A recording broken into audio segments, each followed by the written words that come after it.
Hallo und willkommen zu diesem Video. Mein Name ist Mo und zusammen mit meiner Freundin Niki bin ich jetzt seit über 2 Jahren auf Motorradweltreise. Und für die Kommunikation beim Motorradfahren sind wir jetzt vom Sena 10C auf das Sena 10C Evo umgestiegen und die beiden Geräte möchte ich jetzt für euch miteinander vergleichen.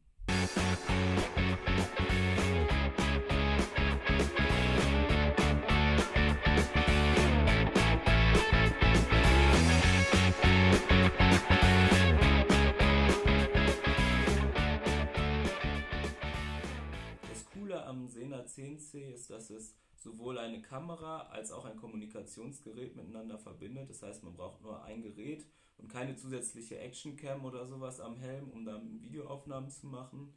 Es ist aber mittlerweile echt schon veraltet.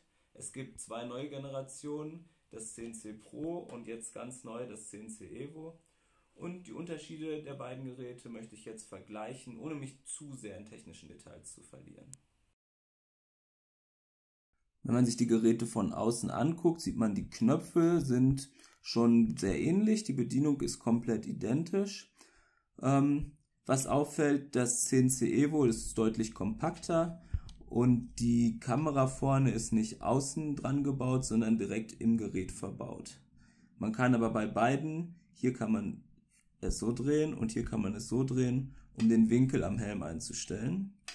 Was cool ist, beide haben hinten die gleiche Halterung und brauchen das gleiche Anschlusskabel. Das heißt, wir können es direkt am Helm austauschen, ohne dass wir irgendwas am Helm umbauen müssen.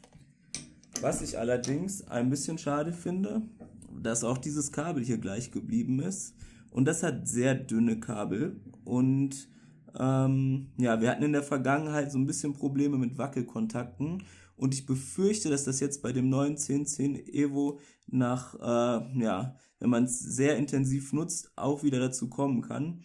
Deswegen würde ich diese Kabel nochmal zusätzlich mit Tape einwickeln und hoffe, dass das eine Verbesserung mit sich bringt. Unterschied bei beiden Geräten ist der Anschluss für das USB-Kabel.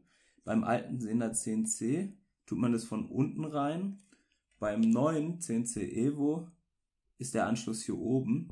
Das finde ich persönlich ein bisschen unpraktisch. So wie es vorher war, war es besser, weil wenn man dann während der Fahrt es mit einer Powerbank geladen hat, kam das Kabel von unten rein und man konnte super während der Fahrt laden. Wenn man das jetzt bei dem neuen hat, dann guckt das Kabel hier so oben raus. Geht auch, fand ich beim alten besser, weiß ich nicht, was sich Sena dabei gedacht hat. Reichweite gibt Sena bei beiden Geräten 1,6 Kilometer an. Wir haben subjektiv das Gefühl, dass es bei dem neuen Gerät etwas besser ist, aber wenn man in kurvigen Gegenden fährt und Berge dazwischen sind, erreicht man in der Praxis eher nicht diese 1,6 Kilometer, es ist eher ein bisschen weniger. Was sich auf jeden Fall verbessert hat bei dem neuen Gerät, ist die Tonqualität. Man hört eine viel klarere Stimme und ich glaube, es liegt einfach daran, dass das Gerät sehr gut da drin ist, Windgeräusche und Motorengeräusche zu unterdrücken. Das hatte das alte nicht so drauf. Den allergrößten Unterschied zwischen den beiden Geräten macht auf jeden Fall die Kamera. Hier hat sich sehr, sehr viel getan und um das zu verdeutlichen, haben wir ein paar Testaufnahmen mit beiden Geräten gemacht. Und als allererstes fällt auf, dass die Linse vom 10C Evo viel weitwinkliger filmt. Das ist ganz cool, weil man dann mehr von der Landschaft sehen kann. Meinetwegen könnte es sogar noch weitwinkliger sein. Beim 10C war das Bild zusammengestauter und da hatte man mehr vom Cockpit und vielleicht vom Tankrucksack gesehen. Das ist jetzt schon viel besser. Und die Auflösung ist höher geworden. Beim 10C konnte man in 1080p und 30 Bildern pro Sekunde oder in 720p mit 16 Bildern pro Sekunde filmen. Bei dem 10C Evo können wir jetzt sogar in 4K filmen. Die Farben sehen auch dynamischer und satter aus. Und wir haben jetzt mal versucht, so ein paar Aufnahmen in verschiedenen Lichtsituationen zu machen, dass man das erkennen kann. Und ja, wie bei allen Kameras ist die Bildqualität extrem davon abhängig, wie so die Sonne ist. Je stärker das Licht auf die Kamera einstrahlt, desto schwieriger wird das für die Kamera. Aber ich denke hier, die Aufnahmen sprechen für sich. Man kann übrigens mit beiden Geräten auch Fotos machen, wobei wir bei dem alten 10C nicht ein einziges Foto gemacht haben, was man für irgendwas gebrauchen konnte. Das war weder besonders scharf noch, ist nie was Gutes bei rumgekommen.